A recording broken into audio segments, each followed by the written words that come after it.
आज मैं एक ऐसे परिवार के पास आया हूँ, ऐसी बच्ची के पास आया हूँ जिसका नाम है रजिया।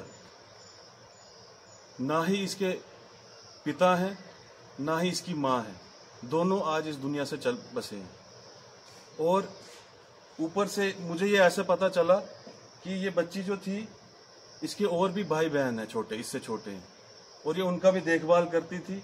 कहीं से आगे पीछे से मांग के किसी तरह से गुजारा करके जो है अपना सिस्टम चलाती थी। उसका एक्सीडेंट हो गया, इसके पाँव में आप देख सकते हो लगी है और पूरा पाँव छिला हुआ है। तब जाके हमें पता लगा कि एक ऐसी बच्ची भी है जिसके माँ बाप भी नहीं है और ये अकेले 11 साल की बच्ची है। यहाँ बच्चे नखरे करते हैं, बोलते हैं हमें खाने को नहीं है, ये नहीं खाना, वो नहीं खाना, जिसको सारा कुछ मिल रहा होता है। और ये बच्ची भी देखो, एक मैं कहता हूँ इंस्पिरेशन है सबके लिए कि इसको पाँव में लगी हुई है, उसके बावजूद भी ये जो है अपने साथ जो इसके भाई बहन है उनके लिए मांग के जो है ये करती है। मैं डीसी साहब से, डिप्टी कमिश्नर रामबन जी से गुजारिश करना चाहूँगा, रिक्वेस्ट करना चाहूँगा कि वो जो भी डिस्ट्रिक्ट के सोशल वेलफेयर के जो ऑफिसर हैं उनको डायरेक्ट करें। देखो, हमारे देश में कम से कम 30 करोड़ बच्चे जो हैं वो ऑर्फन हैं, जिनके माँ बाप नहीं, जा किसी के माँ नहीं है, किसी के बाप नहीं है। इनके तो ना माँ है ना बाप है। उनके लिए कितनी स्कीम्स हैं सरकार की तरफ से, पीएम केयर फंड है और न जाने कितने जो है चाइल्ड प्रोटेक्शन एक्ट है। इतने सारे एक्ट आपने कागजों पत्रों में बना रखे हैं। जब आप यहाँ पे पब्लिक दरबार करते हैं, वहां से बड़े बड़े एमपी आते हैं, पब्लिक दरबार करते हैं और चले जाते हैं और सरकार की स्कीमें गिनाते हैं। मैं कहता हूँ अगर सरकार की इतनी स्कीमें हैं तो इन बच्चों का क्या है? इन बच्चों को कोई देखने वाला है?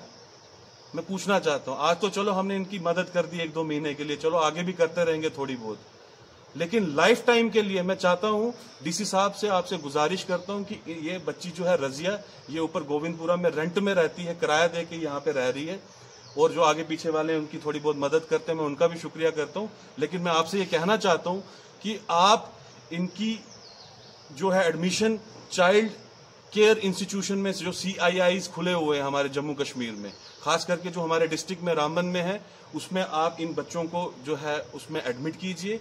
और ये भी कहना चाहूंगा, जो भी केयर टेकर्स हैं वो बच्चों के साथ ऐसा व्यवहार रखें, ऐसा बिहेवियर रखें कि जैसे वो अपने बच्चों के साथ रखते हैं घर पे। तभी वो जो चाइल्ड केयर सेंटर्स हैं, जैसे चाइल्ड केयर जो इंस्टीट्यूशन है, वो तभी चल पाएंगे।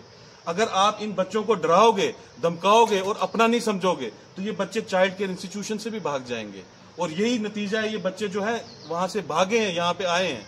उनको सताया जा रहा था, उनको अलग से रखा जा रहा था बच्चों में, वहां पे ये मजबूरन यहाँ पे आए हैं, अपनी जिंदगी यहाँ पे गुजार रहे हैं। तो मैं कहता हूँ इंसानियत के नाम पे अगर आप देखें, और मैं ये भी कहना चाहूंगा जितने भी हमारे रिप्रेजेंटेटिव हैं लोकल, चाहे DDCs हैं, चाहे यहाँ के MLA हैं, वो ऐसे जो ऑर्फन हैं इनके लिए कुछ आप लेजिस्लेशन लाइए, कोई बिल लाइए। अगर आप बिल नहीं ला सकते, कम से कम एक लोकल लेवल पे कमेटी बनाइए जो कि जितने भी ऑर्फन्स बच्चे हैं हमारे डिस्ट्रिक्ट में, पूरे रामबन में, उनका हम देखभाल कर सकें। कोई हम, अगर आप नहीं कर सकते, अगर सरकार नहीं कर सकती, ये भी हमें बता दे, तो फिर आपके होने का तो फायदा है नहीं।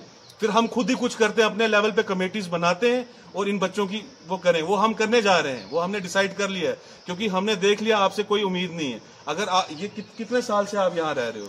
कितने साल से रह रहे हैं? 1 साल। 1 साल से ये बच्चे यहाँ पे रह रहे हैं।